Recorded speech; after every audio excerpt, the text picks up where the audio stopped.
là tự hình dung được hình dáng của sản phẩm mình muốn may.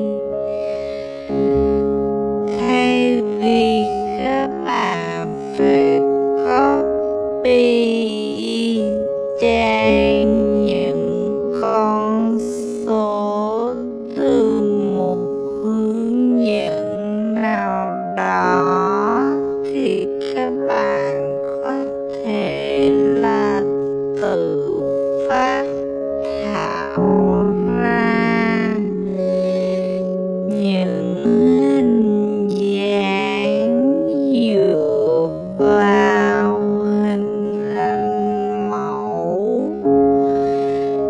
thì sẽ giúp các bạn nhanh hiểu bài hơn và có thể là tự phát triển nhiều mẫu khác nhau nữa. Nếu các bạn đang tìm một lớp học cách may giúp bạn có thể hình dung được mình cần phải bắt đầu từ đâu, thì hãy tham khảo lớp học bên Huệ nhé. Chương trình học cách may online bằng video quay sẵn, giúp bạn có thể tự học và thực hành trên vải ngay tại nhà. Hy vọng có thể giúp thêm nhiều bạn yêu may và có thể học tại nhà được dễ dàng hơn nhé.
Làm thế nào để học cách may hiệu quả?